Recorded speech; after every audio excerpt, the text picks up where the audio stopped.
സ്വാഗതം ചതുരംഗത്തിലേക്ക്. ഇന്ന് സമകാലിക ഏറെ പ്രാധാന്യമുള്ള ഒരു വിഷയമാണ് ചതുരംഗം ചർച്ച ചെയ്യുന്നത്. മലയോര മേഖലയും വന്യമൃഗശല്യവും. ഇത് സംസാരിച്ചു കൊണ്ടിരിക്കുമ്പോൾ തന്നെ ചാലക്കുടി നഗരത്തിലെ പുലിഭീതി ഒഴിഞ്ഞിട്ടില്ല. ചാലക്കുടി നഗരഭാഗത്തോട് ചേർന്ന് പുലിയുടെ ദൃശ്യം CCTV ക്യാമറയിലാണ് പതിഞ്ഞത്. അതിനുശേഷം ഈ മേഖലയിൽ പലയിടത്തായി പുലിയുടെ സാന്നിധ്യം സ്ഥിരീകരിച്ചു. പലയിടത്തും വളർത്തുനായ്ക്കളെ ആക്രമിക്കുന്ന രീതിയിലേക്ക് പുലി വീടുകളിലെത്തി. മേഖലയാകെ പുലി ഭീതിയിലാണ്. ഒപ്പം തന്നെ പാലപ്പിള്ളി ഉൾപ്പെടെയുള്ള മലയോര മേഖലയിൽ, അതിരപ്പിള്ളിയിൽ ജനവാസ കേന്ദ്രങ്ങളിലെല്ലാം കാട്ടാനകളും പുലിയും ഇറങ്ങുന്നത് ഇപ്പോൾ പുതിയൊരു വാർത്തയെ അല്ലാതായിരിക്കുന്നു. എന്തിനേറെ, തൃശ്ശൂർ ജില്ലയിലെ വടക്കാഞ്ചേരി നഗരത്തിനോട് ചേർന്ന് വരെ കാട്ടാന എത്തുന്ന ഒരു സാഹചര്യം ഏറ്റവും സമീപ വർഷങ്ങളിലാണ് ഇതെല്ലാം ഉണ്ടായത്. ഇപ്പോൾ ആ ഭീതി ഓരോ ദിവസവും കൂടിക്കൊണ്ടിരിക്കുകയാണ്. തൃശ്ശൂർ നഗരത്തിനോട് ചേർന്ന് തന്നെ കാട്ടുപന്നി ശല്യം. മുൻ വർഷങ്ങളിൽ വല്ലപ്പോഴും ഒരു കാട്ടുപന്നിയെ കാണുകയുണ്ടായ സ്ഥാനത്ത് ഇപ്പോൾ നിരന്തരം കാട്ടുപന്നി ശല്യവും കൃഷിനാശവും ഉണ്ടായിരിക്കുന്നു. ഈ വിഷയത്തിൽ ചതുരംഗത്തിൽ ചർച്ച ചെയ്യാൻ നമുക്ക് അതിഥികളായി എത്തിയിരിക്കുന്നത് ശ്രീ സേവ്യർ അൽത്തുരുത്ത്. അദ്ദേഹം ഏറെക്കാലം വന്യജീവി സംരക്ഷകനായി തൃശ്ശൂർ ജില്ലയുടെ പല ഭാഗങ്ങളിലും എത്തിയിരുന്നു. 14 വർഷത്തോളം വനം വകുപ്പ് മേഖലയിൽ സേവനം അനുഷ്ഠിച്ചതിന് ശേഷം ഏതാനും ദിവസങ്ങൾക്ക് മുമ്പാണ് റിട്ടയർ ചെയ്തത്. അദ്ദേഹത്തെ ഹൃദയപൂർവ്വം സ്വാഗതം ചെയ്യുന്നു ചതുരംഗത്തിലേക്ക്. ശ്രീമതി EA ഓമന നേരത്തെ പഞ്ചായത്ത് പ്രസിഡൻ്റായിരുന്നു, ബ്ലോക്ക് പഞ്ചായത്ത് അംഗമായിരുന്നു, ജില്ലാ പഞ്ചായത്ത് അംഗമായിരുന്നു. ഇപ്പോൾ പാലപ്പിള്ളി മേഖലയിലെ മലയോര കർഷക സമിതിയുടെ മുൻനിര സമര നേതാവായി പ്രവർത്തിക്കുന്നു. അവരെയും ഹൃദയപൂർവ്വം സ്വാഗതം ചെയ്യുന്നു ചതുരംഗത്തിലേക്ക്. ആദ്യം തന്നെ ശ്രീ സേവ്യർ അൽത്തുരുത്തിലേക്ക്. താങ്കൾ ഏറെ കാലമായി വന്യജീവി സംരക്ഷകൻ എന്ന പേരിൽ ഈ രംഗത്തുണ്ട്. 14 വർഷമായി വനം വകുപ്പിൽ സേവനം അനുഷ്ഠിക്കുന്നു. അതിനേക്കാൾ എത്രയോ മുമ്പ് ഇതുപോലെയുള്ള പല സംഭവങ്ങളും ഉണ്ടായപ്പോൾ രംഗത്തെത്തിയിട്ടുണ്ട്. ഒരിക്കൽ എൻ്റെ ഓർമ്മ ശരിയാണെങ്കിൽ 15 വർഷങ്ങൾക്ക് മുമ്പ് ചേലക്കരയിൽ പുലി ഇറങ്ങിയപ്പോൾ ആ പുലിയെ മയക്കുവെടിവെച്ച് പിടിക്കാനുണ്ടായിരുന്ന സംഘത്തിൽപ്പെട്ട താങ്കളുടെ നേരെ പുലിയാക്രമണം ഉണ്ടായിരുന്നു. അതൊക്കെ ഒറ്റപ്പെട്ട സംഭവങ്ങളായിരുന്നു. 15 വർഷങ്ങൾക്ക് മുമ്പ് ആ പുലിയെത്തിയെന്ന് പറയുമ്പോൾ വലിയ ആശ്ചര്യമുണ്ടായിരുന്നു. ഇപ്പോൾ അതൊരു ആശ്ചര്യമേ അല്ലാതായി മാറിയിരിക്കുന്നു. നഗരഹൃദയങ്ങളിൽ പോലും നഗരഭാഗങ്ങളിൽ പോലും പുലിയെത്തുന്ന ഒരു രീതിയിലേക്ക് കാര്യങ്ങൾ എത്തുമ്പോൾ എങ്ങനെ ഈ മാറ്റം എന്നുള്ളത് താങ്കൾ എങ്ങനെ നോക്കിക്കാണുന്നു? എൻ്റെ അറിവനുസരിച്ച് പണ്ട് അനിമൽസൊക്കെ ഇത്തിരി കുറവായിരുന്നു. പക്ഷെ ഇപ്പോൾ എല്ലാ വെറൈറ്റി അനിമൽസും ഇപ്പോൾ കൂടുതലാണ്. അപ്പോൾ പിന്നെ കാടിനോട് ചേർന്ന് അവർ ജീവിക്കണോ, പക്ഷെ അവർ മനുഷ്യ സാഹചര്യത്തിലേക്ക് അവരെ സ്ഥലങ്ങളിലേക്ക് എല്ലാ അനിമൽസും ഇറങ്ങുകയാണ്. അതായത് ഇപ്പോൾ ആന മൃഗശല്യമാണ് എല്ലായിടത്തും. എൻ്റെ അവിടെ പീച്ചിലും മൃഗശല്യമാണ്. പക്ഷെ ആന കാടിൻ്റെ ഉള്ളിൽ അന്തസ്സായിട്ട് ജീവിക്കണു. ധാരാളം പീച്ചി ഡാമിലത്തെ വെള്ളമുണ്ട്. പക്ഷെ ഇവർ ഡാമിൻ്റെ ബൗണ്ടറിയിൽ വരുമ്പോൾ തൊട്ടടുത്ത് കൃഷികളുണ്ടാവും. വാഴക്കൃഷി, പൈനാപ്പിൾ കൃഷി, ഇപ്പോൾ ചക്ക, മാങ്ങ, അങ്ങനെ സീസൺ. അപ്പോൾ ഇവർ അവിടേക്ക് കയറി വരുന്നു. അതായത് അവരെ നശിപ്പിക്കണം. അതായത് നമുക്ക് ഇതിന് വരാതിരിക്കാനുള്ള ഒരു മാർഗം എന്ന് പറയുന്നത് നമ്മൾ ഫെൻസിലിങ് ഇടാറ്, അതായത് സോളാർ ഫെൻസിലിങ്. പക്ഷെ അത് ഇട്ട് കഴിഞ്ഞാൽ സർക്കാർ അതിന് കണ്ടമാനം രൂപ മുടക്കിയിട്ടുള്ളതാണ് സർക്കാർ. പക്ഷെ ഇത് ഇട്ട് കഴിഞ്ഞാൽ അത് മേക്കപ്പ് ചെയ്ത് കൊണ്ടുപോകണം. പക്ഷെ ഇത് സ്റ്റാർട്ടിങ്ങിൽ ഇത് ജനങ്ങളുടെ ഒരു ഏരിയയിൽ ഇതിടും. പക്ഷെ അവരെ ആരെങ്കിലും ഏൽപ്പിക്കും. സോളാർ കാലത്ത് 6 മണിക്ക് വൈകിട്ട് 6 മണി തൊട്ട് മോർണിംഗ് 6 മണി വരെ ഇത് ഇടാം. അപ്പോൾ ഇത് അതായത് അത് കറക്റ്റ് ചെയ്ത് കൊണ്ടുപോകാൻ ജനങ്ങൾക്ക് ഇപ്പോഴും പറ്റണില്ല. എന്ന് വെച്ചാൽ ആദ്യം ഇടുമ്പോൾ ഒരാഴ്ച നല്ല രീതിയിൽ പ്രവർത്തിക്കും. പിന്നെ അടിക്കാടുകൾ വളരും, കമ്പിയുമ്പോൾ ചുറ്റും. പിന്നെ അത് എർത്തില്ലാണ്ടാവും. പിന്നെ ആനേനെ സംബന്ധിച്ച് ഈ അർത്ഥം അവർക്ക് വിഷയമല്ല. അതായത് അവർ അടുത്ത് വരുമ്പോൾ ഷോക്ക് അടിക്കാൻ ഓരോ പൾസായിട്ടാണ് അടിക്കുക. അല്ലാണ്ട് പെട്ടെന്ന് നമ്മൾ കറണ്ട് അടിക്കണം വരില്ല. ഒറ്റടിക്ക് എനിക്ക് തന്നെ ഷോക്ക് കിട്ടിയിട്ടുണ്ട്. ഒറ്റടിക്ക് നമ്മൾ വീഴും. എന്നിട്ട് 2 മിനിറ്റ് കഴിഞ്ഞിട്ട് നമുക്കൊരു മെമ്മറി കറക്റ്റ് ആവുള്ളൂ. അപ്പോൾ ഇവർക്ക് അടി കിട്ടുമ്പോൾ ഇവർക്കറിയാം ഇത് ഷോക്കുള്ളതാണെന്നറിയാം. അപ്പോൾ ഇവരെന്ത് ചെയ്യുക, അടുത്തുള്ള മരങ്ങളെ ആശ്രയിക്കും. മരം തട്ടിയിടും, വേലിമിക്കും, അതായത് കമ്പി വേലിമിക്കും. അല്ലെങ്കിൽ ഒരു കാല് വെച്ചിട്ട് അവർക്കറിയാം അർത്ഥമില്ലാത്ത ഭാഗങ്ങളറിയാം, അത് ഓരോ ലൈനെ പോവാം. അപ്പോൾ അത് വെച്ച് പ്രസ് ചെയ്ത് അത് ട്രിപ്പാക്കും. പിന്നെ ഒരു അങ്ങോട്ടും ഇങ്ങോട്ടും നടക്കും. പിന്നെ അടിക്കാട് ഫുള്ളത്. പിന്നെ ഇതിനും രക്ഷപ്പെടാൻ ജനങ്ങൾക്കൊരു മാർഗം ട്രെഞ്ച് അടിക്കാം. അത് കാടിനോട് ചേർന്ന് വീടിനോടും ചേർന്ന് വരുന്ന ഏരിയയിൽ വലിയൊരു കനാലും മരത്തൊക്കെ വരണം. പക്ഷെ അതെപ്പോഴും വിജയകരമാണോ എന്ന് എനിക്കറിയില്ല. എന്ന് വെച്ചാൽ അത് നാട്ടുകാരുടെ സ്ഥലം പോവും, ഫോറസ്റ്റിൻ്റെ സ്ഥലം പോവും. അപ്പം ഇങ്ങനെയൊക്കെ ഒരു കാര്യം ഉണ്ടായാൽ അനിമൽസിൽ നിന്ന് രക്ഷപ്പെടാം. പിന്നെ ഈ ആനനെ സംബന്ധിച്ച് ഏത് അനിമൽസ് ഇറങ്ങിയാലും ഇത് രാത്രി ഇറങ്ങാറ്. ഇവർ വരും, തിന്ന് അവരുടെ വഴിക്ക് തന്നെ പോകും. പക്ഷെ ഇതിൻ്റെ ഇടയിൽ ഞങ്ങളെ ഡിപ്പാർട്ട്മെൻറ്റ് ആൾക്കാർ വിളിക്കും, ഞങ്ങൾ ഈ ഗുണ്ടായിട്ട് പോവാം, വേറെ ഇതിനൊരു മറ്റേ മെറ്റീരിയൽസ് അങ്ങനെയൊന്നുമില്ല. പിന്നെ തോക്കുണ്ട് ഇങ്ങനെ പൊട്ടിക്കുന്ന സാധനങ്ങൾ. ഇവർക്ക് ഇതൊക്കെയും ശീലമായി. ഒരു ഗുണ്ട് പൊട്ടി ആന ഇങ്ങോട്ട് തിരിഞ്ഞു നോക്കും. എന്നിട്ട് 4 ഡയറക്ഷനിൽ 4 ഭാഗത്തുനിന്ന് എല്ലാവരും കൂടി ഓടിക്കും. ലാസ്റ്റ് ആന കാട്ടിലേക്ക് പോകും. ജനങ്ങൾ പുലർച്ചെ മയങ്ങണ നേരത്തെ അവൻ രണ്ടാമതും വരും. ഇപ്പം ചക്ക തന്നെയാണെന്ന് ചക്ക തന്നിട്ട് തന്നെ പോകുള്ളൂ. അങ്ങനെയുള്ള പ്രശ്നങ്ങൾ. അപ്പോൾ നമുക്കത് ഡിപ്പാർട്ട്മെൻ്റ് ആയാലും നമുക്ക് എന്ത് ചെയ്യാൻ പറ്റുമെന്നാണ് എന്താണ്. പിന്നെ വേറൊരു കാര്യം കൂടിയും പറയാം. എൻ്റെ അനിയൻ ആഫ്രിക്കയിലാണ്, ഉഗാണ്ടയിൽ. അവിടെ ഹണ്ടിങ് ഓരോ മേഖലകളുണ്ട്. ഇന്ന സ്ഥലത്ത് ഹണ്ട് ചെയ്യാം. ഈ ഹണ്ട് ചെയ്ത് കഴിഞ്ഞാൽ അതിൻ്റെ ഇറച്ചി, അതായത് സർക്കാർ വഴി ഇതിന് വിൽപ്പന നടത്താം. നമ്മുടെ അവിടെ ഇപ്പോൾ പന്നികളൊക്കെ കുറച്ച് ഹണ്ട് ചെയ്തു, ഇത് മണ്ണെണ്ണ വെച്ച് കത്തിച്ച് കളയലാണ് പണി. അപ്പോൾ ഇതിനെ വെടിവെച്ച് കഴിഞ്ഞാൽ അത് നമ്മുടെ സർക്കാർ വഴി ഇതെങ്ങനെ സെയിൽ ചെയ്യാന്നുള്ള നിലയിൽ അത് ചെയ്താൽ കുറച്ച്, ഞാനിപ്പോൾ ഡിപ്പാർട്ട്മെൻറ്റ് മാറിയതുകൊണ്ട് ഞാൻ പറയുകയാണ്, കുറച്ച് എണ്ണം കുറഞ്ഞു കിട്ടും. പക്ഷെ ഇതിനുള്ള ഒരു സാഹചര്യം പിന്നെ നമ്മുടെ വൈൽഡ് ലൈഫ് ആക്ട് പ്രകാരം ഇതൊന്നും ചെയ്യാനുള്ള ഒരു ഇതില്ല. ആര് ചെയ്തു അവ അകത്ത് പോകും. ജാമ്യമില്ലാത്ത കേസാണ് എല്ലാം. അങ്ങനെയൊക്കെ വന്നാൽ കുറച്ച് മാറ്റങ്ങൾ ഉണ്ടാവാം. ഈ വന്യമൃഗങ്ങൾ പതിവായി ജനവാസ കേന്ദ്രത്തിൽ ഇറങ്ങുന്നു എന്നുള്ളത് വാസ്തവമാണ്. പ്രത്യേകിച്ച് ശ്രീമതി എ ഓമനയൊക്കെയുള്ള പാലപ്പള്ളി മേഖലയിലൊക്കെ നിരന്തരം ഈ നമ്മൾ സംസാരിച്ചു കൊണ്ടിരിക്കുമ്പോൾ പോലും കഴിഞ്ഞ ദിവസം അവിടെ മൃഗങ്ങൾ എത്തിയതായി നല്ല വാർത്തകളുണ്ട്. ഒരു വർഷം മുമ്പ് ഞാൻ ആ മേഖലയിൽ എത്തിയപ്പോൾ തന്നെ ഒരു ദിവസം രാവിലെ മാനെ പുലി കൊന്നു തന്നിരിക്കുന്നു. കുറച്ച് നീങ്ങി റബ്ബർ തോട്ടത്തിൽ പശുക്കുട്ടിയെ പുലി കൊന്നു തന്നിരിക്കുന്നു. എങ്ങനെ മറികടക്കാനാകുമെന്നാണ് പ്രദേശവാസി എന്ന നിലയിൽ കൂടി താങ്കൾക്ക് പറയാനുള്ളത്? കഴിഞ്ഞ 4 വർഷമായി പാലപ്പള്ളി മലയോര തോട്ടം മേഖല അതിരൂക്ഷമായ വന്യജീവി ആക്രമണത്തെ നേരിടുകയാണ്. പ്രത്യേകിച്ച് കാട്ടാന ശല്യം, അതിനുശേഷം പുലിയുടെ ആക്രമണം. പിന്നെ അവിടെ ഒരുവിധം എല്ലാ വന്യജീവികളും ഉണ്ടെങ്കിൽ കൂടി ജനങ്ങളുടെ ജീവനെ കവർന്നെടുക്കുന്ന ആന, പുലി തുടങ്ങിയ വന്യമൃഗങ്ങളുടെ ശല്യം അതിരൂക്ഷമാണ്. പാലപ്പള്ളി മേഖലയിലാണ് 2000-ന് ശേഷം 2020-24 ആ കാലയളവിൽ 13ഓളം പേരെ, തൃശ്ശൂർ ജില്ലയിൽ തന്നെ 13 പേരെ കാട്ടാന ആക്രമണത്തിൽപ്പെട്ട് കൊലപ്പെടുത്തുകയും അതിൽ 7ഓളം പേര് പാലപ്പള്ളി മേഖലയിൽ തന്നെയാണെന്ന് പറയുമ്പോൾ തന്നെ നമുക്ക് മനസ്സിലാക്കാം അവിടെ വന്യജീവി ആക്രമണത്തിൻ്റെ ആ രൂക്ഷത. ഇതിനെ മറികടക്കാൻ യാതൊരു സംവിധാനങ്ങളും ഇതുവരെ ചെയ്തിട്ടില്ല എന്നുള്ളതാണ് വളരെയധികം ദുഃഖകരമായ ഒരു യാഥാർത്ഥ്യം. ഇപ്പോൾ പാലപ്പള്ളി മേഖലയെ സംബന്ധിച്ച് വനമേഖലയിൽ നിന്ന് തോട്ടം മേഖലയിലേക്ക് കാട്ടാനകൾ വന്നെത്തുന്നു. തോട്ടം തൊഴിലാളികൾ പുലർച്ചെ, ഇപ്പം പണ്ട് തൊട്ടേ തന്നെ തോട്ടം തൊഴിലാളികൾ പുലർകാലങ്ങളിൽ ഒരു 3 മണി 4 മണി നേരത്തൊക്കെ എസ്റ്റേറ്റിൽ പോയി റബ്ബർ ടാപ്പ് ചെയ്യുന്ന തോട്ടം തൊഴിലാളികളാണ്.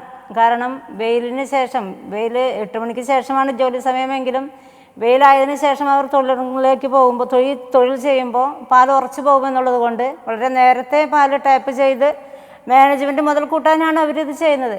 പക്ഷേ അവരുടെ ജീവന് വളരെ വലിയ ഭീഷണിയും വെല്ലുവിളിയുമാണ് ഇപ്പോൾ നേരിട്ടുകൊണ്ടിരിക്കുന്നത്. നിരന്തരം കാട്ടാന ആക്രമിക്കുകയും ഓടിപ്പിക്കുകയും ചെയ്യുന്ന ഒരവസ്ഥ തോട്ടം മേഖലയിൽ നിലനിൽക്കുകയാണ്.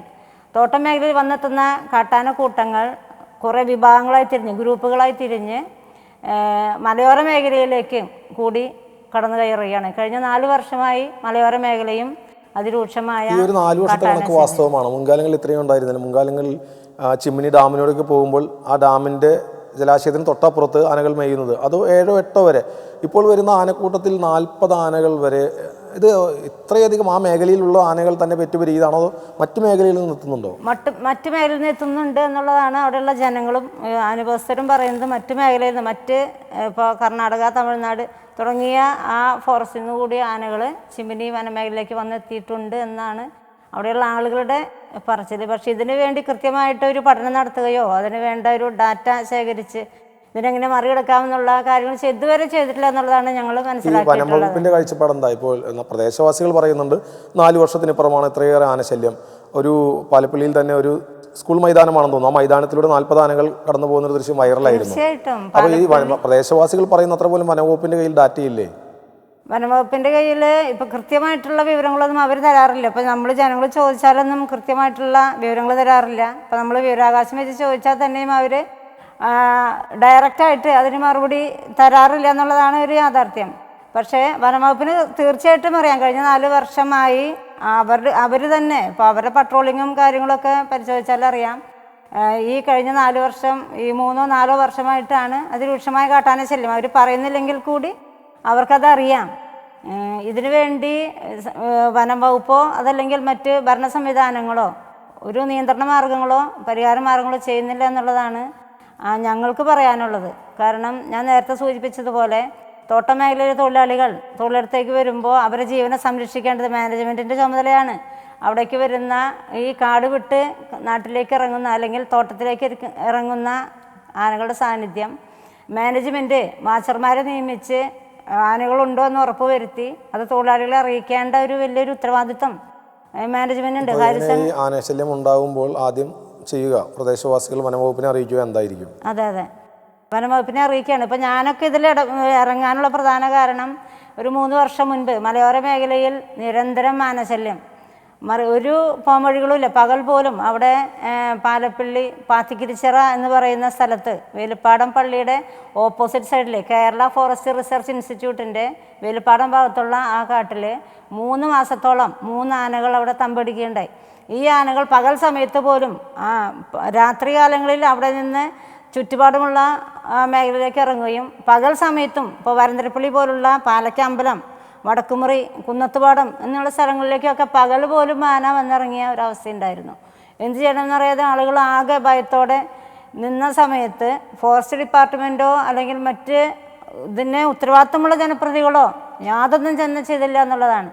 ആ സമയത്താണ് ഉള്ള ജനങ്ങളും ഞങ്ങളൊക്കെ സംഘടിപ്പിച്ചുകൊണ്ട് മലയോര കർഷക സംരക്ഷണ സമിതി എന്നുള്ളൊരു സമിതി രൂപീകരിക്കുകയും ഫോറസ്റ്റ് ഉദ്യോഗസ്ഥരുടെ അടുത്ത് പരാതിയുമായി ചെന്ന് റേഞ്ചറോട് ഞങ്ങൾ സത്യത്തിൽ അവിടെ പ്രതിഷേധിക്കാൻ ചെന്നതാണ്. അപ്പോൾ അവിടുത്തെ റേഞ്ച് ഓഫീസർ ചോദിച്ചു, ഞങ്ങൾ ഇനി എന്താ ചെയ്യുക, നിങ്ങളുടെ കയ്യിൽ എന്തെങ്കിലും പോകാൻ വഴിയുണ്ടോ എന്ന് ചോദിച്ചപ്പോൾ ഞങ്ങളാണ് അങ്ങോട്ട് നിർദ്ദേശം വെച്ചത്, നമുക്ക് ഈ ആനകളെ ഇവിടുന്ന് കാട്ടിലേക്ക് ഓടിക്കാൻ ഞങ്ങൾ നാട്ടുകാരെല്ലാവരും തയ്യാറാണ്, ഞങ്ങളും കൂടെ നിൽക്കാം, അപ്പോൾ എന്നാൽ നമുക്ക് അങ്ങനെ ചെയ്യാം എന്ന് പറഞ്ഞ് തൊട്ട് പിറ്റേ ദിവസം തന്നെ ഞങ്ങൾ അവിടെ യോഗം വിളിച്ചു. ആ പ്രദേശത്തെ മുഴുവൻ ചെറുപ്പക്കാരെയും ഒരുമിച്ച് കൂട്ടി യോഗം വിളിച്ച് ആ യോഗത്തിലെ തീരുമാനപ്രകാരം 2 ദിവസം കഴിഞ്ഞപ്പോൾ ഈ 3 ആനകളെ അവിടുന്ന് കാട്ടിലേക്ക് തന്നെ മൂവ് ചെയ്യിക്കാനുള്ള നടപടികൾ ചെയ്തു. അങ്ങനെയല്ല ചെയ്തത്. ഞങ്ങൾ 6ഓളം ഗ്രൂപ്പുകളായി ഈ യുവാക്കളെ തിരിച്ചു. അത് ഞങ്ങളുടെ കൂടെ ഫോറസ്റ്റ് ഉദ്യോഗസ്ഥരും അതുപോലെ തന്നെ പോലീസ് ഉദ്യോഗസ്ഥരും ഉണ്ടായിരുന്നു.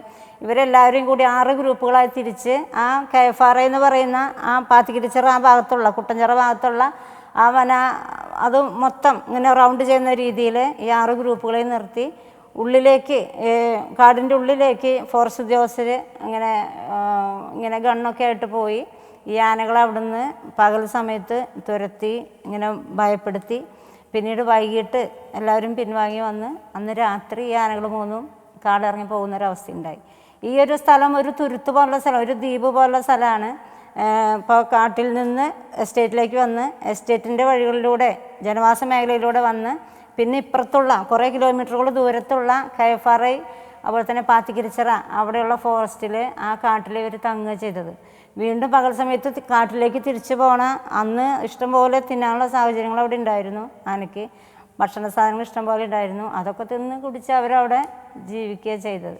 സേവൂരിലേക്ക് വരുമ്പോൾ മുൻകാലങ്ങളിൽ കടുത്ത വേനൽക്കാലത്ത് കാട്ടിലെ ജലാശയങ്ങളിൽ ഉറവകളിൽ വെള്ളം വറ്റുമ്പോൾ നാട്ടിലേക്ക് ഇറങ്ങി വരുന്നൊരു സ്ഥിതിവിശേഷം ഉണ്ടായിരുന്നു. അല്ലെങ്കിൽ അവിടെ ഭക്ഷണം ലഭ്യത ഇല്ലാതെ വരുമ്പോൾ നാട്ടിലേക്ക് വരുമ്പോൾ ഇവിടെ വെള്ളമുണ്ട്, ഭക്ഷണമുണ്ട് നിലയിൽ. ഇപ്പോൾ അത് മാറി. ഇപ്പോൾ മഴക്കാലമെന്നോ വേനൽക്കാലമെന്നോ വ്യത്യാസമല്ല. നേരത്തെ പറഞ്ഞ പോലെ തന്നെ കാടിൻ്റെ അതിർത്തിയോട് ചേർന്നൊരു വീട്ടിൽ ചക്കയുണ്ടെങ്കിൽ ആ ചക്ക തിന്നാൻ വന്ന ആന തിന്നേ പോകും. മാത്രമല്ല ഈ ആനയ്ക്ക് ചക്കയോട് പ്രത്യേക ഇഷ്ടം കൂടിയുണ്ട്. ഇതുമൂലം ഉണ്ടാവുന്നത് ഒരു പരിധിവരെ കർഷകർ കൃഷി ഉപേക്ഷിക്കുകയാണ്, അല്ലെങ്കിൽ ആ പ്ലാവ് വെട്ടിക്കളയുക, നല്ല രക്ഷയുള്ളൂ എന്നുള്ള നിലയിലേക്ക് എത്തുകയാണ്. അതായത് ഈ ആനയുടെ കേസിൽ പണ്ടൊന്നും ഇത്ര പ്രശ്നങ്ങളൊന്നും ഉണ്ടായിരുന്നില്ല. അതായത് 2 ഡാം, ഇപ്പോൾ പാലപ്പള്ളി ചിമ്മണി ഡാമായാലും പീച്ചായാലും വെള്ളത്തിന് ഒരു ക്ഷാമില്ലാത്തതാണ് ആനിമൽസിന്. ഒരു താഴോട്ട് ഇറങ്ങി വന്നിട്ടുണ്ട് കൂടി, അപ്പോഴാണ് നമ്മൾ ഈ ആനിമൽസിനെ കൂടുതൽ കാണാം. പക്ഷെ ആനയ്ക്കുള്ള ഒരു സ്വഭാവം എന്ന് പറയണത് കാടിൻ്റെ ഉള്ളിലത്തെ വള്ളിച്ചെടികൾ, പിന്നെ എരണ്ട കെട്ട് വരുമ്പോൾ വേറെ കുറേ വള്ളികളൊക്കെ ഇവർ തിന്ന് വയറ് ക്ലീൻ ആക്കും. നമ്മുടെ അവിടെ ഉള്ള നാട്ടാനമാരില്ല, പിന്നെ നമ്മൾ മരുന്ന് കൊടുക്കാൻ നിൽക്കണം, അത് വളർത്തണം ആന. ഇവർക്ക് അതിൻ്റെ രീതിയിൽ നിൽക്കും. പക്ഷേ ഇവരൊരു കിലോമീറ്റർ, എൻ്റെ അറിവനുസരിച്ച് ഒരു കിലോമീറ്ററിൽ ഇവർക്ക് സ്മെല്ലെടുക്കാൻ വരും. അപ്പോൾ ഒരു ഉദാഹരണം പറയണമെങ്കിൽ നമ്മൾ പഴങ്കഞ്ഞി കുടിക്കുന്നു, നമ്മളെന്നും പഴങ്കഞ്ഞി കുടിക്കുന്ന ആൾ ഇപ്പുറത്ത് ബിരിയാണി കഴിക്കുന്നു. നമുക്ക് ഏറ്റവും ഇഷ്ടം ഏതാ വരാം? നമുക്ക് ബിരിയാണിയോട് ഇഷ്ടം. അതേമാതിരി ആന ബൗണ്ടറിയിൽ വരുമ്പോൾ കൃഷി സ്ഥലങ്ങളിൽ ഒരു മണ്ണെടുക്കും, ഈ വെള്ളത്തോടേക്കും പനയപ്പണ്ട മണം വരുന്നൊക്കെയാണ് സാറുമാർ പറയുന്നത്. അപ്പോൾ ഇവർ ആ ഡയറക്ഷനിലേക്ക് കയറി ചെല്ലാണ്. ചെന്ന് കഴിഞ്ഞാൽ അത് അവസാനിപ്പിച്ചിട്ട് തന്നെ അവർ വരുള്ളൂ. നമ്മളെ എത്ര കഴിഞ്ഞ ആഴ്ച ബീച്ചിലുണ്ടായ സംഭവം, എൻ്റെ ഒരു വാച്ചറിൻ്റെ വീട്ടിൽ ആന വന്നു. ഞങ്ങൾ കുറേ ഓടിച്ചു, പക്ഷെ ആന പോണില്ല. പിന്നെ രാത്രിയാണ്. രാത്രി നമ്മൾ എത്ര വാച്ചർമാർ വന്നാലും നമുക്ക് അഡ്വഞ്ചേഴ്സ് ചെയ്യാം, പക്ഷെ നമ്മുടെ സേഫ്റ്റി നമ്മൾ നോക്കണം. ആന രാത്രി കാണില്ല. അപ്പോൾ കൊണ്ടുപൊട്ടിച്ച് ആന പോയി. ഞങ്ങൾ മാരോടി ആന രണ്ടാമതും വന്നു, എല്ലാ പ്ലാവിൻ്റെ ചക്കത്തുനിന്ന് അവർ പോയി. അപ്പോൾ നമുക്ക് ഇതിനെ എങ്ങനെ കൺട്രോൾ ചെയ്യും? ഈ കുറേ പ്രതിവിധികൾ പറയുകയുണ്ടായി. മുൻപ് എൻ്റെ ഓർമ്മയിൽ ശരിയാണെങ്കിൽ മുൻപ് കാടിനകത്ത് പ്ലാവും പൈനാപ്പിളും എല്ലാം വെച്ച് പിടിപ്പിച്ച് ഈ വന്യമൃഗങ്ങൾ നാട്ടിലേക്ക് ഇറങ്ങുന്നത് ഒഴിവാക്കുക എന്നൊരു ആശയമുണ്ടായിരുന്നു.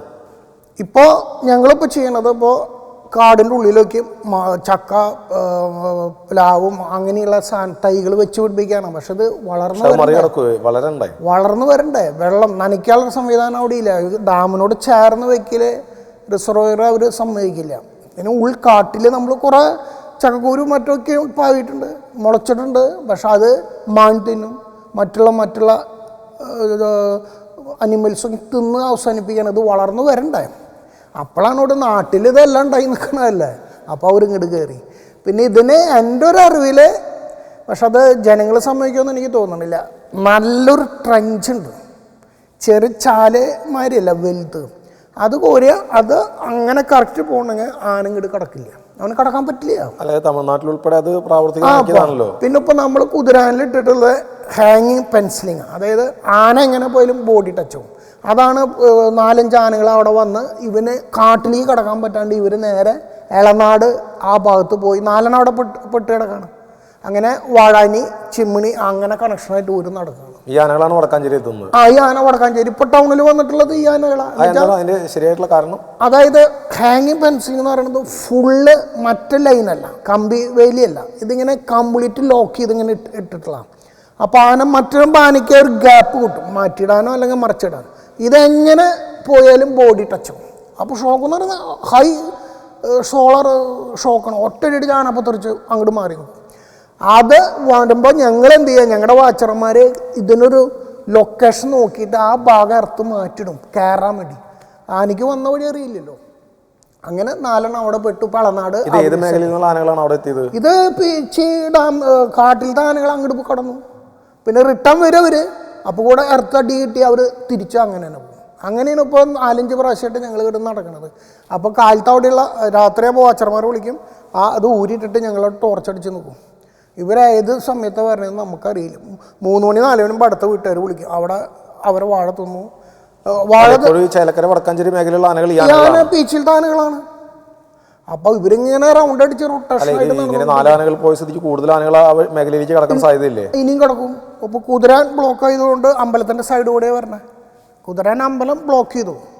അപ്പോൾ ആ വേലി തകർത്ത് ഇവർ സിമ്പിളായിട്ട് പുറത്തേക്ക് പോകും. പിന്നെ റിട്ടേൺ വരുമ്പോൾ ഷോക്ക് കിട്ടുന്നു. അപ്പോൾ അത് അത്രയും എന്താ പറയണ്ടേ, എങ്ങനെ ഇതിന് മറികടക്കും എന്നുള്ളതിൽ കറക്റ്റായിട്ട് സർക്കാർ തന്നെ ഇരുന്ന്. ഈ ആനകൾ എത്തുമ്പോൾ ഗുണ്ട് പൊട്ടിച്ച് ഓടിക്കുക എന്നുള്ളതാണ് ഏറ്റവും ആകെയുള്ള ഒരു മാർഗം. എൻ്റെ സാറേ, സ്റ്റാർട്ടിങ്ങിൽ ഒരു ഗുണ്ട് പൊട്ടിക്കുമ്പോൾ ആന തിരിഞ്ഞ് ഒരു വെപ്രാളം കാണും. പിന്നെ അത് ശീലമായി, എങ്ങനെ കാട്ടിയാലില്ല. പിന്നെ ഞങ്ങൾ ഇടയ്ക്ക് പന്തമാരെ തീ ഇങ്ങനെ കാട്ടിയിട്ട് ഇങ്ങനെ കാണിക്കുമ്പോൾ ഒന്ന് ഡയറക്ഷൻ മാറിപ്പോകും. അത് കഴിഞ്ഞ് പിന്നെ അവർ റിട്ടേൺ വരുന്നത് ഇവിടെ ഒരു പ്ലാവ് ആ ഉദ്ദേശം വെച്ചിട്ടുണ്ടെങ്കിൽ അത് അടിച്ചിട്ട് തന്നെ അവൻ പോകുള്ളൂ, വയറ് നിറച്ചിട്ട്. വേറെ ശല്യങ്ങളില്ല, പക്ഷെ നമ്മൾ ഓടിപ്പിക്കുമ്പോഴാണ് പ്രശ്നങ്ങൾ. അപ്പോൾ എൻ്റെ അവിടെ 2-3 ഒരു കാട്ടിലൊരാൾ എന്തോ പറക്കാൻ പോയിട്ട് താമരച്ചാലും എന്നോ ഞാൻ പറഞ്ഞു. ഞങ്ങളിങ്ങനെ പോകുമ്പോൾ ഞങ്ങൾ ഫോറസ്റ്റുകാർ എല്ലാവരും വരും സമയത്ത്, ചില സമയത്ത് ഡ്യൂട്ടിയില്ലെങ്കിൽ എല്ലാവരും വിളിച്ച് വരുത്തും. പക്ഷെ നമ്മൾ പോകുമ്പോൾ ആന ഇങ്ങനെ വട്ടപ്പാലം കയറി. എനിക്ക് 2-3 അറ്റാക്ക് വന്നിട്ടുള്ള, അറ്റാക്ക് മീൻസ് മുന്നിലുള്ളൊരു ഫൈറ്റിങ്. പക്ഷെ നമ്മൾ മാറി നിൽക്കും. ആനയുടെ അടുത്ത് നമ്മൾ വിഷം കൊണ്ട് അടിയിട്ട് കാര്യമില്ല, ഒരു അടിച്ചാൽ നമ്മുടെ പണി കഴിഞ്ഞു. അപ്പം അങ്ങനെയുള്ള കാര്യങ്ങൾ അത് നമുക്ക്.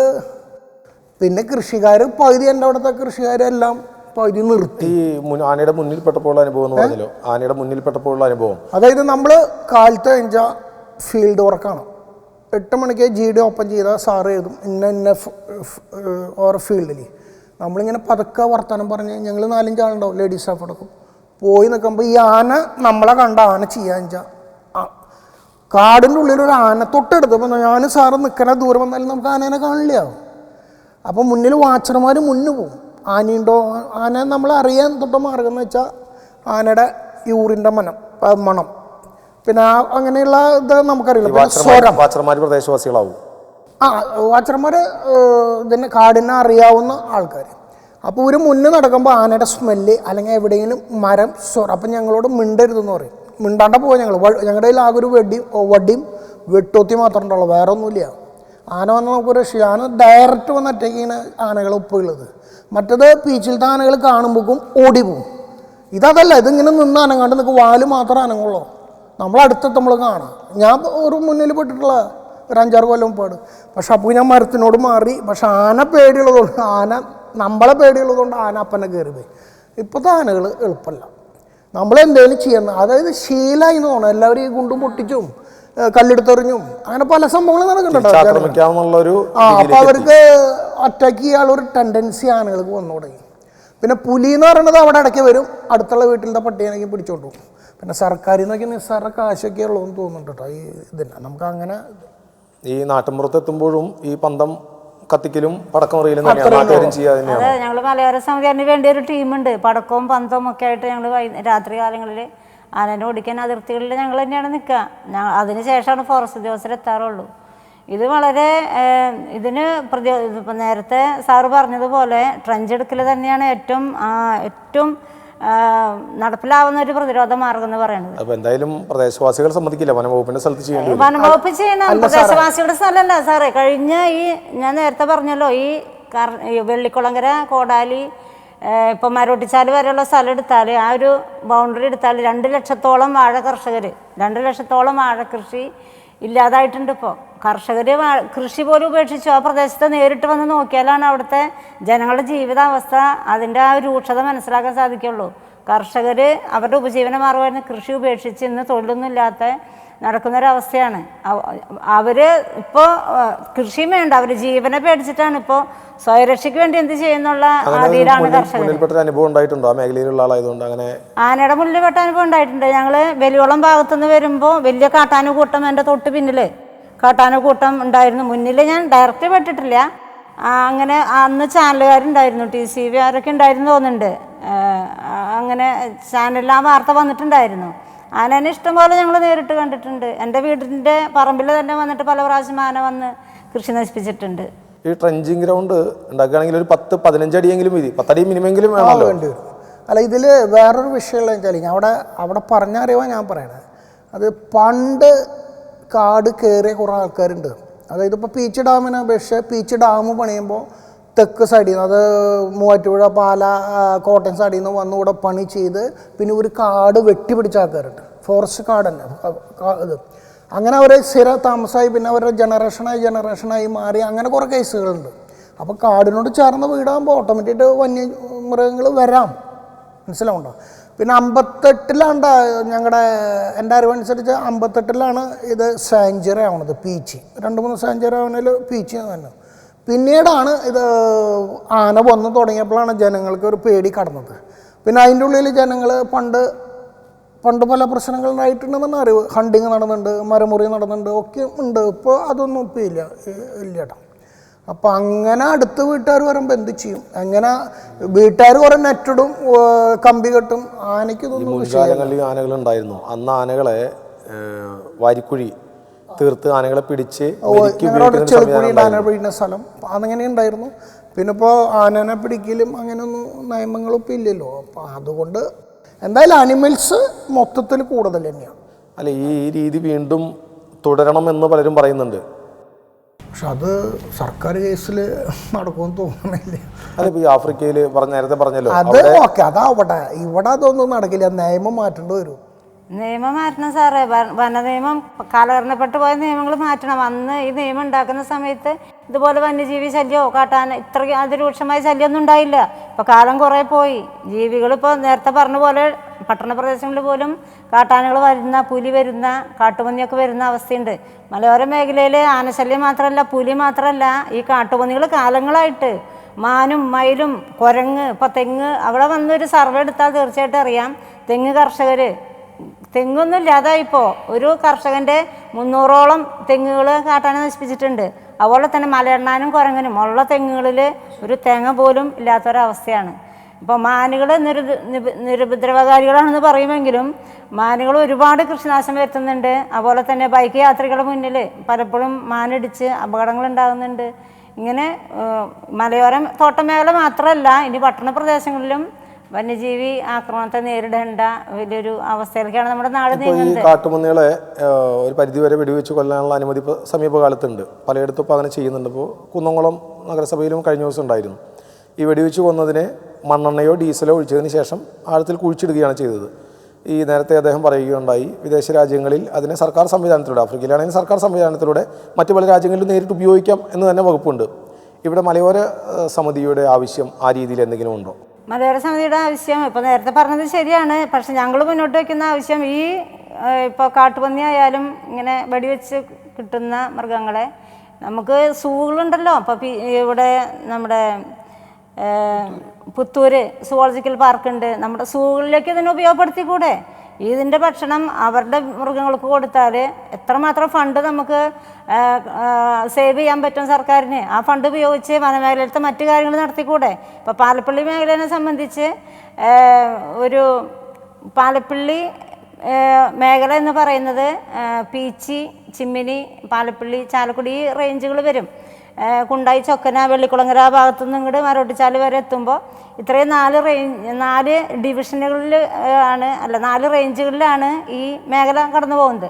അപ്പോൾ ഈ പ്രദേശത്ത് ഇതുപോലുള്ള കിട്ടുന്ന മൃഗങ്ങളെ മറ്റ് മേഖലയിലേക്ക് ഉപയോഗപ്പെടുത്തി ആ പ്രദേശത്ത് ട്രഞ്ച് നിർമ്മിക്കുക എന്നുള്ളതാണ്. ഇപ്പോൾ ഞങ്ങൾ ഇപ്പോൾ കർഷകരും അവിടെയുള്ള നാട്ടുകാരും പഠിച്ചതിൻ്റെ അടിസ്ഥാനത്തിൽ മനസ്സിലായത് ഒരു 10 കിലോമീറ്റർ ദൂരമെങ്കിലും ട്രഞ്ചുകൾ സ്ഥാപിക്കണമെന്നാണ് ഞങ്ങളുടെ ആവശ്യം. കാലങ്ങളായിട്ട് ഞങ്ങൾ പറയുന്നതാണ്. അഡ്വക്കേറ്റ് ജോസഫ് ടാജറ്റ് ഹൈക്കോടതിയിൽ ഇതിന് വേണ്ടിയിട്ട് ഒരു കേസ് കൊടുക്കുകയും ഹൈക്കോടതി ഉത്തരവുണ്ട്, ട്രഞ്ചുകൾ സ്ഥാപിക്കണം എന്നുള്ള ഹൈക്കോടതി ഉത്തരവുണ്ട്. വേലികൾ ചില സ്ഥലങ്ങളിലെല്ലാം വേലികളുണ്ട്. ഇപ്പോൾ ഇതുപോലെയുള്ള വലിയ കുഴികൾ നിർമ്മിക്കണമെന്നതും പദ്ധതിയിലുള്ളതാണ്. ഒരു വശം നോക്കുമ്പോൾ കോടിക്കണക്കിന് രൂപയാണ് ഒരു വർഷം സംസ്ഥാന ബജറ്റിൽ തന്നെ കോടിക്കണക്കിന് രൂപ ഈ വന്യമൃഗങ്ങൾ വരാതിരിക്കാനെന്ന പേരിൽ ചിലവഴിക്കുന്നുണ്ട്. ശരിക്കും ഇത് ജനങ്ങളിലേക്ക് എത്താതെ മറ്റു വഴികളിലേക്ക് തിരിഞ്ഞു പോകുമെന്ന് തോന്നുന്നുണ്ടോ? അതായത് അഴിമതി ഉണ്ടെന്ന് തോന്നിയിട്ടുണ്ടോ? അഴിമതി ഉണ്ടെന്ന് ഇപ്പോൾ വനം വകുപ്പ് എന്ന് പറഞ്ഞാൽ ആദ്യകാലങ്ങളെ തൊട്ട് തന്നെ നമുക്കൊരു നിഗൂഢമായൊരു ഇതാണ്. ഡയറക്റ്റായിട്ടൊരു മനുഷ്യന് അവിടെ ചെന്ന് അവിടുത്തെ കാര്യങ്ങൾ അറിയാനോ പറ്റാത്തൊരു സാഹചര്യമാണ്. ഞങ്ങളൊക്കെ സംബന്ധിച്ച് പുറത്തുനിന്ന് നോക്കി കാണുമ്പോൾ എന്തോ ഒരു ഗൂഢത. അവർ ജനങ്ങളായിട്ട് മിങ്കിൾ ചെയ്യാതെ വേറൊരു ഡിപ്പാർട്ട്മെൻറ്റായിട്ടാണ് വനംവകുപ്പ് മുൻപോട്ട് പോയിട്ടുണ്ടായത്. പക്ഷേ ഈ സമീപകാലത്താണ് വനംവകുപ്പ് ജനങ്ങൾക്ക് വേണ്ടി, ഇപ്പോൾ മലയോര മേഖലയിൽ ഇപ്പോൾ ഞങ്ങളൊക്കെ മലയോര കർഷക സമിതി വന്നതിന് ശേഷം പാലപ്പള്ളി റേഞ്ചിലെ ഫോറസ്റ്റ് ഉദ്യോഗസ്ഥർ കുറച്ചൊക്കെ ഒരു അനുഭവം ജനങ്ങളോട് കാണിക്കുന്നുണ്ട്. അഴിമതി ഉണ്ടോ എന്നുള്ളത് നമ്മളങ്ങനെ വിശ്വസിക്കണില്ല. അഴിമതി ഇല്ല എന്ന് തന്നെയാണ് വിശ്വസിക്കണേ. പക്ഷേ ഫണ്ടുകളുടെ കുറവുണ്ടെന്ന് ഫോറസ്റ്റ് ഉദ്യോഗസ്ഥർ പറയാറുണ്ട്. അവർക്ക് സുലഭമായിട്ട് ഫണ്ട് മറ്റു കാര്യങ്ങൾ ഇപ്പോൾ പട്രോളിങ്ങിനായാലും അവർക്ക് ഡീസൽ അടിക്കാനുള്ള ഫണ്ട് പോലും ഇല്ല എന്നുള്ളൊരു പരാതി പലപ്പോഴും അവർ ഞങ്ങളോട് പറയാറുണ്ട്. ഞങ്ങൾക്ക് പറയാനുള്ളത്, സർക്കാർ പദ്ധതി വെച്ചാൽ ഇപ്പോൾ കേന്ദ്ര സർക്കാരോ സംസ്ഥാന സർക്കാരും അതുപോലെ തന്നെ ത്രിതല പഞ്ചായത്ത് സംവിധാനങ്ങളും MP MLA ഫണ്ട് ഉപയോഗിച്ചൊക്കെ ഒരു പ്രോജക്റ്റ് വെച്ചാൽ ആ നടത്തിപ്പിലാണ് പിന്നെ അഴിമതി വരിക. ആ പദ്ധതി പാസ്സായി വരട്ടെ. എന്തുകൊണ്ട് പദ്ധതി വയ്ക്കാത്തത്? ഇത്രേ കാലങ്ങളായി. ഇപ്പോൾ ഞങ്ങളുടെ ആവശ്യം ട്രഞ്ചുകൾ സ്ഥാപിക്കണം എന്നുള്ളത് തന്നെയാണ്. ഇപ്പോൾ കഴിഞ്ഞ 4 വർഷമായി ഞങ്ങൾ നിരന്തരം അവിടെയുള്ള ആളുകൾ സമരം ചെയ്യുകയും പറയുകയും ചെയ്യുകയാണ്, ട്രഞ്ചുകൾ സ്ഥാപിക്കുക, താൽക്കാലിക പ്രതിരോധത്തിന് സോളാർ ഫെൻസിങ് എങ്കിലും സ്ഥാപിച്ചു തരിക. ഇപ്പോൾ ഈ സമീപകാലത്ത് പാലപ്പള്ളി മേഖലയിലെ വാർത്തകളാണ് കേരളം മുഴുവനും ഉണ്ടായിട്ടുണ്ടായത്. പക്ഷേ ഈ അടുത്ത് കുറച്ച് ഫണ്ടുകൾ പാസ്സായത്, ഹാങ്ങിങ് ഫെൻസിങ്ങിന് ഫണ്ട് പാസ്സായത്, മലയാറ്റൂർ, വാഴച്ചാൽ, പരിയാരം ഈ പ്രദേശങ്ങളിലൊക്കെ ഫെൻസിങ് ഇടാനാണ്. ഹാങ്ങിങ് ഫെൻസിങ് ഞങ്ങൾ പാലപ്പള്ളിക്കാർ പ്രതീക്ഷയോടെ കാത്തിരിക്കുകയാണ് അവിടേക്ക് എന്തെങ്കിലും ഉണ്ടാകുമെന്ന് വിചാരിച്ചിട്ട്. പക്ഷേ പാലപ്പള്ളി മേഖല ഒഴിവാക്കിക്കൊണ്ട് ആ മേഖലയിൽ ഇത് വന്നത് എന്തായാലും അത് ശരിയായിട്ടുള്ളൊരു കാര്യമല്ല. അത് എന്തെങ്കിലും ചെയ്യണമായിരുന്നു, ഞങ്ങൾക്ക് വേണ്ടി ഒന്നും ചെയ്തിട്ടില്ല. അതുപോലെ തന്നെ RRT നിയമിക്കണം എന്ന് പറഞ്ഞാൽ RRT എന്ത് വെറും പ്രഹസനാന്നാണ് ഞാൻ പറയണത്. ഫോറസ്റ്റ് ഉദ്യോഗസ്ഥരുടെ ഒരു ഡെപ്യൂട്ടി ഫോറസ്റ്റ് ഉദ്യോഗസ്ഥനും ഒരു ഫോറസ്റ്റും അത് മാത്രമാണ് ഇപ്പോൾ RRT പാലപ്പള്ളി മേഖലയിലെ RRT. ഈ RRT എന്ന് പറയുന്നത് വനാതിർത്തിയിൽ പോയിട്ടാണ് ജോലി ചെയ്യേണ്ടത്. അവരെവിടെയാണെന്ന് ഞങ്ങളിതുവരെ അവരെ കണ്ടിട്ടില്ല. പട്രോളിംഗ് നടത്തുന്നുണ്ടെന്ന് പറയുന്നു, ഞങ്ങൾ കണ്ടിട്ടില്ല. അവർ RRTയുടെ സേവനം വേണ്ടത് വനാതിർത്തികളിലാണ്. കാട്ടിലെ മൃഗങ്ങൾ കാട്ടിൽ തന്നെ നിൽക്കട്ടെന്നേ. എന്തുകൊണ്ട് നാട്ടിലേക്ക് വരാൻ വേണ്ടിയിട്ട് നാട്ടിലേക്ക് വരാതിരിക്കാനുള്ള സംവിധാനങ്ങൾ ഇവർ ചെയ്യാത്തത്? ഇപ്പോൾ പാലപ്പള്ളി മേഖലയിൽ തന്നെ ഞാൻ നേരത്തെ പറഞ്ഞല്ലോ, ഇത്രയ്ക്കധികം ആളുകൾ മനുഷ്യരവിടെ ആനയുടെ ആക്രമണത്തിലാണ് ചെയ്യപ്പെട്ടത്. മറ്റ് ആക്സിഡൻറ്റിൽ അങ്ങനെയൊന്നുമല്ല. കാട്ടാന ആക്രമിച്ചിട്ട് 6-7 പേര് ഈ പാലപ്പള്ളി മേഖലയിൽ കൊല ചെയ്യപ്പെട്ടിട്ടും എന്തുകൊണ്ടാണ് അവിടേക്ക് ഒരു പദ്ധതി വരാത്തത്? ഇപ്പോൾ ഈ ഹാങ്ങിങ് ഫെൻസിങ് പോലും, ചെറിയൊരു പദ്ധതി പോലും, ജനങ്ങൾക്കൊരു പ്രതീക്ഷ കൊടുക്കാൻ, ഞങ്ങൾക്കൊരു ആശ്വാസം തരാൻ ചെറിയൊരു പദ്ധതി പോലും എന്തുകൊണ്ടാണ് ഈ മേഖലയിൽ വരാത്തെന്നുള്ളത് അത് നാളെ ഇവർ ശരിക്കും അതിന് മറുപടി പറയേണ്ടി വരും. ഇത് ഞാൻ പറയുമ്പോൾ അത് രാഷ്ട്രീയമൊന്നുമല്ല ഞാൻ പറയണത്, അവിടെയുള്ള ജനങ്ങളുടെ പച്ചയായ ജീവിതാവസ്ഥയാണ് ഞാൻ പറയണത്. നിരന്തരം ഇപ്പം ഞാനൊക്കെ മലയോര സമിതിയുടെ ചെയർമാൻ എന്നുള്ള നിലയിലും അല്ലാതെയും അവിടെയുള്ള ആൾ നിരന്തരം ഞങ്ങളെ വിളിക്കുന്നുണ്ട്. ഇപ്പോൾ ഇന്ന് ഒരു സഹോദരൻ വിളിച്ചിരുന്നു, ഹനീഫ. കഴിഞ്ഞ ആഴ്ച എൻ്റെ ഭാര്യനെ തൊഴിലിടത്ത് വെച്ച് കുണ്ടായി എന്ന് പറയുന്ന ജോലി സ്ഥലത്ത് വെച്ച് കാട്ടാന ആക്രമിച്ച് അവർ പേടിച്ച് ഓടി, അപകടം ഉണ്ടായി. തൃശ്ശൂർ മെഡിക്കൽ കോളേജിൽ ചികിത്സ കിട്ടി തിരിച്ച് വീട്ടിൽ വന്നു. ഇതുവരെയും ഒരു ഫോറസ്റ്റ് ഉദ്യോഗസ്ഥനോ അതല്ലെങ്കിൽ വേറെ തോട്ടത്തിലെ മാനേജ്മെൻറ്റോ ഇതിനെപ്പറ്റി അവരോട് ചോദിച്ചിട്ടില്ല, അന്വേഷിച്ച് പോലും ചെന്നിട്ടില്ല. ഇങ്ങനെ ഒരു സംഭവം ഉണ്ടായി. ഇത്രയ്ക്കധികം എല്ലാ ചാനലിലും അതിൽ വാർത്ത വന്നിരുന്നു, സ്റ്റേറ്റ് മൊത്തം എല്ലാ ചാനലിലും ഇത് വാർത്ത വന്നിരുന്നു. പക്ഷെ ഒരാൾ പോലും ഇതുവരെയും, ഇന്ന് ഞാനിപ്പോൾ പോരുന്ന വഴിക്കാണ് ഹനീഫ എന്ന് പറയുന്ന ഒരു അവിടെയുള്ള ഒരു തൊഴിലാളിയുടെ ഭർത്താവ് വിളിച്ചത്. അവരാണ് എന്നോട് പറഞ്ഞത് ഇതുവരെ അഭിനയിച്ച് ആരും വന്നിട്ടില്ല, ഞങ്ങൾ എന്താ ചെയ്യേണ്ടത്. ഈ ഹാങ്ങിങ് ഫെൻസിങ് നല്ലൊരു ആശയമാണ്. ഒപ്പം തന്നെ ഈ പഴയ പാളങ്ങൾ അതുപയോഗിച്ചുള്ള വേലി പലയിടത്തും നല്ല രീതിയിൽ പ്രാവർത്തികമാക്കിയെന്ന് പറയുകയുണ്ടായി. പഴയ പാളങ്ങൾ ഉപയോഗിച്ചുകൊണ്ടുള്ള വേലി, ഈ വലിയ കുഴികൾ നല്ല ആശയമാണ്. പക്ഷേ ഈ മലയോര മേഖലയിൽ മുഴുവനായി ഇത്ര വീതിയിലുള്ള കുഴി വനംവകുപ്പിന് തന്നെ അതിനുള്ളൊരു ആശയമുണ്ടോ? അല്ലേ, അതായത് ഇതിന് പണ്ടൊക്കെ ഇതിന് കുറച്ച് ഫണ്ടുകൾ ഉണ്ടായിരുന്നു എന്നാണ് എൻ്റെ അറിവ്. ഇപ്പോൾ തീരെ ഫണ്ടില്ല. അപ്പോൾ ഉദ്യോഗസ്ഥന്മാരെന്തായാലും കാശ് എടുക്കില്ല എന്നറിയാം. ഇപ്പം ഞങ്ങൾക്ക് തന്നെ ജീപ്പിൽ മാഡം പറഞ്ഞ മേലെ ഡീസൽ അടിക്കാൻ വരെ കാശില്ലാണ്ട് പമ്പുകാർ തരാറില്ല. അപ്പോൾ പേഴ്സണലായിട്ട് ഓരോരുത്തർ 500 വെച്ച് അടിച്ച് കാര്യങ്ങൾ നടക്കണമല്ലോ, അങ്ങനെയുള്ള കാര്യങ്ങൾ. പിന്നെ ഈ ട്രഞ്ച് എന്ന് പറയുന്നത് ഫുള്ളും ശാശ്വത പരിഹാര മാർഗ്ഗമല്ല എന്നും തോന്നുന്നു. എന്ന് വെച്ചപ്പോൾ നമ്മൾ ഫോറസ്റ്റ് ഏരിയ കാടിനോട് ചേർന്നുള്ള ഭാഗം തൊട്ടടുത്ത് വീടുകളായി. അപ്പോൾ അതിൻ്റെ ഉള്ളിൽ കൂടെ ചാല് വരാൻ അവർ സമ്മതിക്കുമോ? എനിക്ക് തോന്നുന്നില്ല. പിന്നെ ചില ഏരിയയിൽ പ്രശ്നമില്ലാത്തടത്ത് ട്രഞ്ച് അലക്കാം, പിന്നെ ഹാങ്ങിങ് പെൻസിലടിക്കാം. പക്ഷേ ഇതിനുള്ളൊക്കെ പ്രശ്നം സാറേ, ഇതൊക്കെ സർക്കാർ ചിലപ്പോൾ ചെയ്യാം. ഇത് കൊണ്ട് നടക്കേണ്ട കാര്യമാണ് ബുദ്ധിമുട്ട്. അതായത് ഒന്നാല് കമ്പി പൊട്ടി, അപ്പോൾ വേഗം വന്ന് അത് വാച്ചർമാർ ശരിയാക്കണം. അല്ലെങ്കിൽ ഞാൻ നേരത്തെ പറഞ്ഞ മാതിരി അടിക്കാട് വള്ളികൾ കെട്ടാൽ അതൊക്കെ ഷോർട്ടാവും. അപ്പോൾ ഇത് പലയിടത്തും ഈ ഫെൻസിലിങ് അടിച്ചിട്ടുള്ളതാണ്. പക്ഷെ ഇതൊക്കെയും 1 മാസം കഴിഞ്ഞാൽ ഇത് ഡാമേജ് അല്ല. അതിൽ പഞ്ചായത്തിന് സംവിധാനമുണ്ട്, തൊഴിലുറപ്പ് പദ്ധതി ഉണ്ട്, അതിൽ വെച്ചൂടെ ഇതിന്റെ മെയിൻ്റനൻസിന് പഞ്ചായത്തിന് ചെയ്യാവുന്നല്ലോ. പഞ്ചായത്തൊന്നും ഒരു കാര്യം ചെയ്യണില്ല അതിന് വേണ്ടിയിട്ടൊന്നും. ദേശീയ ഗ്രാമീണ തൊഴിലുറപ്പ് പദ്ധതി, ആ പദ്ധതിയിൽ ഉൾപ്പെടുത്തി ഈ ഫെൻസിങ്ങിൻ്റെ മെയിൻ്റനൻസ് നടത്താമല്ലോ. അവിടെ ഞങ്ങൾ ചെയ്യുന്നത് മലയോര കർഷക സംരക്ഷണ സമിതി ഞങ്ങൾ തന്നെയാണ് ഏറ്റെടുത്തേക്കുന്നത്. 2 കിലോമീറ്ററോളം ഞങ്ങൾ നടന്ന് 2.5 കിലോമീറ്ററോളം ഫെൻസിങ് ഈ മേഖലയിൽ സ്ഥാപിച്ചു. അതിൻ്റെ മെയിൻ്റനൻസും അതിൻ്റെ കാര്യങ്ങളും ഫോറസ്റ്റ് ഉദ്യോഗസ്ഥരൊപ്പം ഞങ്ങൾ പോയി അത് ചെയ്യുന്നുണ്ട്. വളരെ ഭംഗിയിൽ അത് മുൻപോട്ട് പോകുന്നുണ്ട്. പക്ഷെ അല്ലാത്ത സ്ഥലങ്ങളും ഉണ്ട്. ഇപ്പോൾ 2 കിലോമീറ്റർ ദൂരമല്ല, 2.5 കിലോമീറ്റർ ദൂരമല്ല മലയോര മേഖല എന്ന് പറയുന്നത്, വലിയൊരു ദൂരമാണ്. ഇപ്പോൾ എസ്റ്റേറ്റ് മേഖലയിൽ ബൗണ്ടറിയിൽ കുറച്ചൊക്കെ ഇത് സ്ഥാപിച്ചിട്ടുണ്ട്. പക്ഷെ അതൊക്കെ തകർന്ന് വീണ് കിടക്കുക. അതൊന്നും മെയിൻ്റനൻസ് ചെയ്യുക, അതൊന്നും ചെയ്തിട്ടില്ല. ഈ വനംവകുപ്പിൽ സാമ്പത്തിക ബുദ്ധിമുട്ട് നേരത്തെ പറയുകയുണ്ടായി. ഈ മറ്റു മേഖലയെ പോലെ വനംവകുപ്പിന് തനത് ഫണ്ട് ഉണ്ടോ? ഇപ്പോൾ തീരെ ഫണ്ടില്ല. കേന്ദ്രത്തിൽ നിന്ന് വരണോ അങ്ങനെ എന്തൊരു ഇതുണ്ട്. പക്ഷെ അത് തീരെ ചെയ്യാനുള്ളൊരു കപ്പാസിറ്റി ദൈനംദിന പ്രവർത്തനങ്ങൾ അങ്ങനെ മുന്നോട്ട് അതൊക്കെ ഇങ്ങനെ ഓരോ പേഴ്സണലായിട്ട് വല്ല ചെറിയ ഫണ്ടുകൾ. പിന്നെ വാച്ചർമാർക്ക് തന്നെ കാശ് കൊടുക്കല് അതാത് മാസം കൊടുക്കണ്ട, 3-4 മാസം ഉണ്ട് കാശ് കൊടുക്കണം. അപ്പോൾ ഇവർക്ക് എന്ത് ചെയ്യും? പിന്നെ കാശ് കിട്ടാണ്ട് പോട്ടെ വേണ്ടിയിട്ട് മൊത്തത്തിലൊരു എതിർപ്പ് വരുമല്ലോ. പിന്നെ മാഡം പറഞ്ഞ മറ്റേ ആനേനെ ഓടിക്കുന്ന ടീമുകൾ ഇവരൊക്കെ എങ്ങനെ രാത്രി എല്ലാവരും എങ്ങനെ ഇരിക്കും? കാര്യം നമുക്ക് വലിയ ഇൻട്രസ്റ്റ് അത്, പക്ഷേ ആ നേരത്തുള്ള ബുദ്ധിമുട്ടുകൾ ഭയങ്കര ബുദ്ധിമുട്ട് തന്നെയാണ് കേസ്, ആനയുടെ കേസിൽ. ഈ ഒരുപാട് പരിഹാരങ്ങൾ മലയോര കർഷക സമിതി മുന്നോട്ട് വെച്ചിട്ടുണ്ട്. ഇതെല്ലാം സമർപ്പിച്ചപ്പോൾ എന്താണ് പ്രതികരണം? ചെയ്യാന്നുള്ള പ്രതികരണം അല്ലാതെ വേറെ അതിനു വേണ്ടി ഇത് വാങ്ങി വെക്കും. നേരത്തെ പറഞ്ഞ പോലെ വനംവകുപ്പ് ഇതുമായി ബന്ധപ്പെട്ട് ഒരു പഠനം നടത്തുകയോ അത് പ്രാവർത്തികമാക്കുകയോ ചെയ്യുന്നില്ല. പ്രദേശവാസികൾ എന്ന നിലയിലാണ് നിങ്ങൾ പഠനം നടത്തി തീർച്ചയായിട്ടും ഞങ്ങൾ പഠനം നടത്തിയിട്ടുണ്ട്. അവിടെ പുലി വന്നാലും പുലിയുടെ കാൽപ്പാട് ഐഡന്റിഫൈ ചെയ്യാനും ഇതിനൊക്കെ ഞങ്ങൾ പറഞ്ഞാലും എൻ്റെ കമ്മിറ്റി അംഗങ്ങളും ഞാനൊക്കെ മുൻപിൽ എല്ലാത്തിനും ഞങ്ങൾ പോകാറുണ്ട്. പാന വന്നാലും ഇങ്ങനെ തന്നെയാണ്. അപ്പോൾ പക്ഷേ ഇതിനു വേണ്ടിയിട്ട് ഇപ്പോൾ പഞ്ചായത്തുണ്ട്, അതല്ലെങ്കിൽ മറ്റു ഉദ്യോഗസ്ഥ സംവിധാനങ്ങളുണ്ട്, ഫോറസ്റ്റ് ഉദ്യോഗസ്ഥരുണ്ട്. ഇതെങ്ങനെയാണ്, ഇത് എവിടെ നിന്നാണ് ഇവർ വരുന്നത്, എങ്ങനെയാണ് പ്രതിരോധിക്കുക, ജനങ്ങളുടെ പ്രശ്നം എന്താണെന്ന് ഇതുവരെയും ആരും പഠിച്ചിട്ടില്ല. ഈ വനമേഖലയിലത്തെ ഇങ്ങനെയുള്ള ഈ വന്യജീവി ആക്രമണം നമ്മുടെ കേരളത്തിലെ തന്നെ, ഇന്ത്യയിലെ തന്നെ ഏറ്റവും ഒന്നാമത്തെ വിഷയമായിട്ട് എടുക്കുന്നത്. പക്ഷേ ഒന്നാമത്തെ വിഷയമാണ്.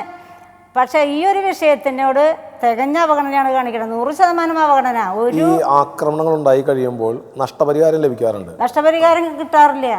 ഇപ്പോൾ ഒരാളെ കാട്ടാനെ അല്ലെങ്കിൽ വന്യജീവി ആക്രമിച്ചു, ഹോസ്പിറ്റലിലായി, അവർക്ക് ഇപ്പോൾ അവിടെ അലബി എന്ന് പറഞ്ഞൊരു എച്ചിപ്പാറ ഭാഗത്ത് ഇങ്ങനെ കാട്ടാനയുടെ മുന്നിൽ പെട്ടു, ഓടിച്ചു, ആകെ പ്രശ്നമായി, ആൾ വീണു, ഒരുപാട് അപകടങ്ങൾ പറ്റി.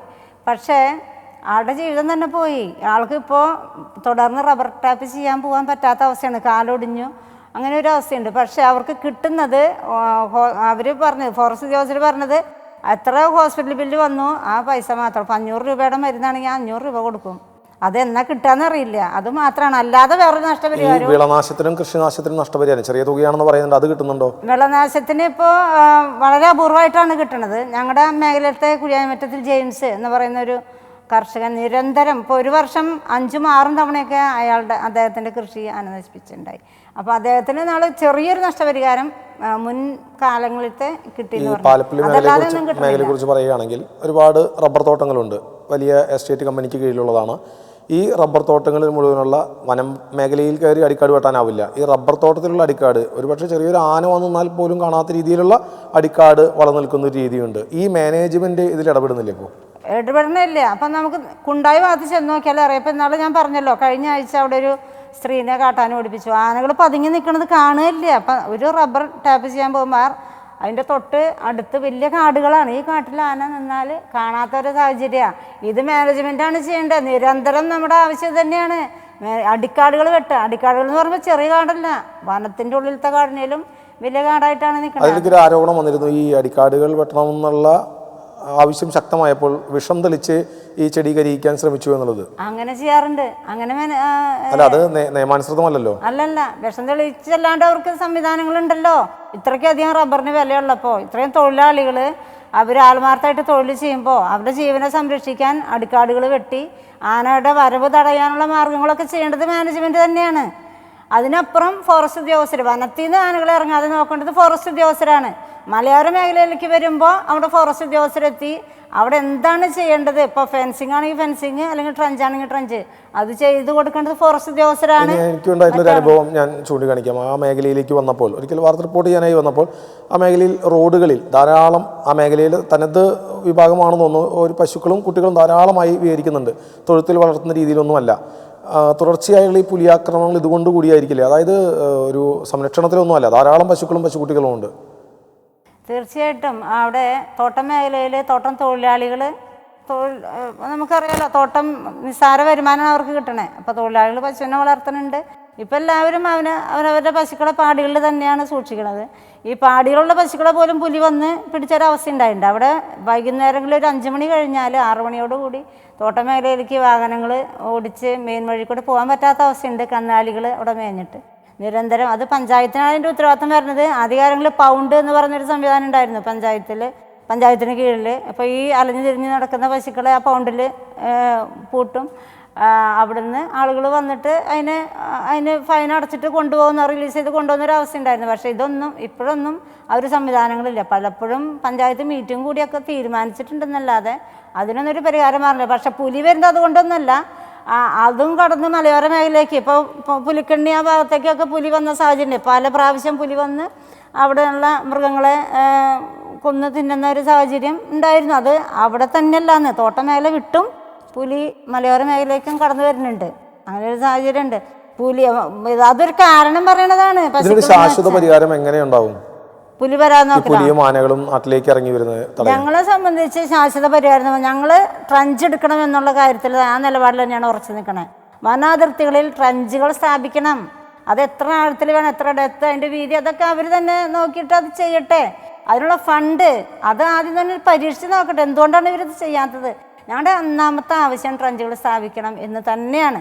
ഇപ്പോൾ നേരത്തെ പറഞ്ഞല്ലോ, ഫെൻസിങ് ഒരു പരിധിവരെ ഫെൻസിങ്ങിൻ്റെ പ്രതിരോധം പറ്റുള്ളൂ. അത് കഴിഞ്ഞ് ആനകൾക്ക് അതും പേടില്ലാത്ത അവസ്ഥയാണ്. മെയിൻ്റനൻസ് നടക്കണില്ല.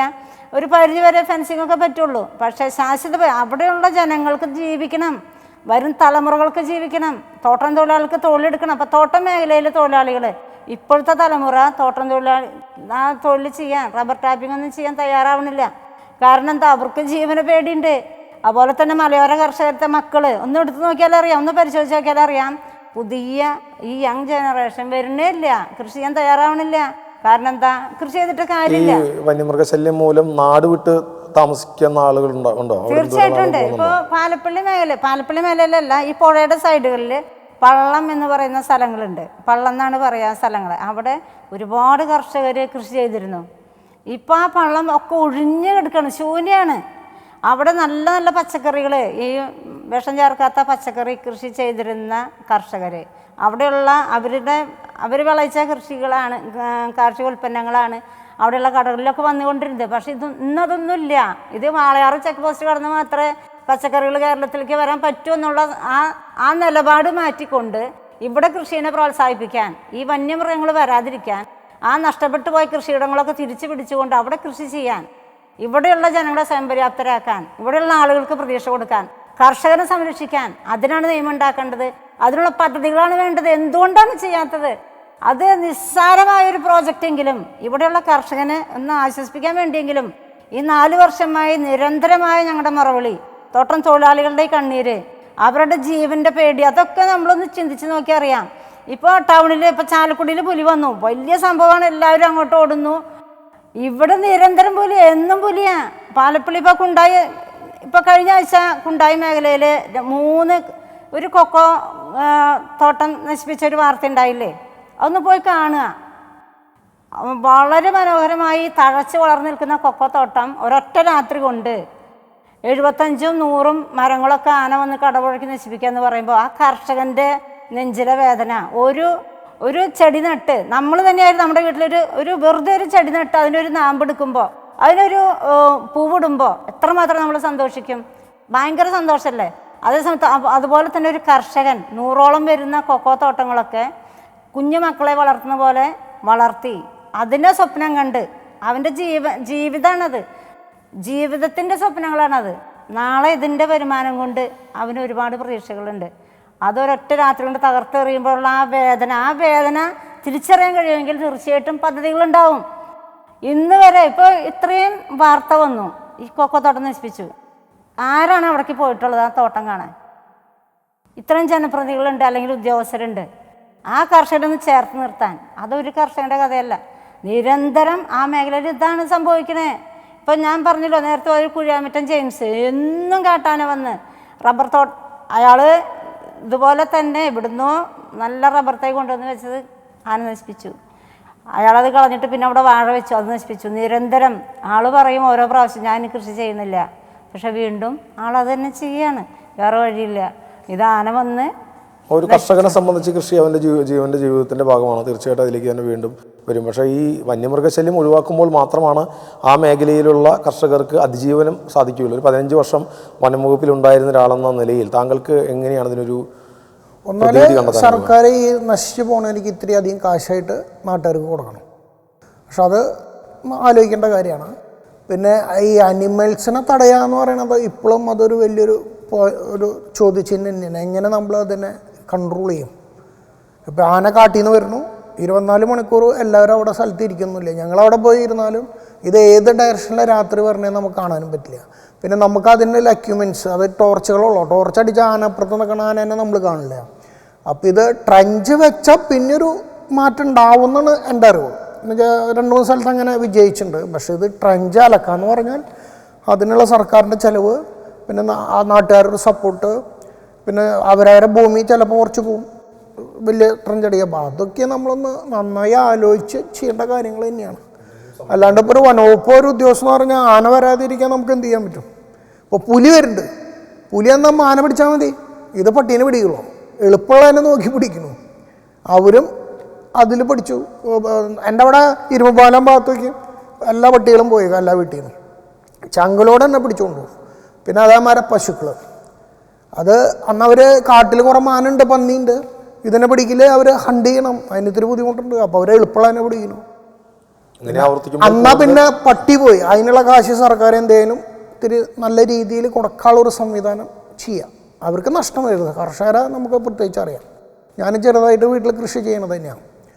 അപ്പോൾ അതൊക്കെ നമ്മൾ എന്ത് മാർഗം കാണും? സംവിധാനത്തിൽ മാറ്റമുണ്ടാവട്ടെ, നിയമത്തിൽ മാറ്റമുണ്ടാവട്ടെ. മലയോര മേഖലയിലെ കർഷകരുടെ, അവിടെ ജീവിക്കുന്നവരുടെ ദുഃഖം സമീപ നാളുകളിൽ ഏറിയിരിക്കുന്നു.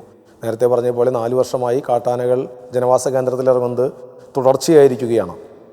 ഈ ആക്രമണങ്ങളിൽ കൊല്ലപ്പെടുന്നവരുടെ ജീവനുകളുമേറുന്നു. ഈ 4 വർഷത്തിനുള്ളിൽ തന്നെ എത്രയോ പേർ പാലപ്പള്ളി മേഖലയിൽ മാത്രം കാട്ടാന ആക്രമണത്തിൽ കൊല്ലപ്പെട്ടിരിക്കുന്നു. മാറ്റങ്ങളുണ്ടാവട്ടെ, നിയമത്തിൽ മാറ്റമുണ്ടാവട്ടെ. ഈ ചതുരംഗം ഈ വിഷയം ചർച്ച ചെയ്യുമ്പോൾ നമുക്കൊപ്പം എത്തിയത് റിട്ടയർഡ് വനംവകുപ്പ് ഉദ്യോഗസ്ഥൻ സേവ്യർ എൽത്തുരുത്ത്, ഒപ്പം തന്നെ മലയോര സമരസമിതിയുടെ നേതാവ് ശ്രീമതി E. A. ഓമന. രണ്ടുപേർക്കും ഹൃദയം നിറഞ്ഞ നന്ദി രേഖപ്പെടുത്തുന്നു.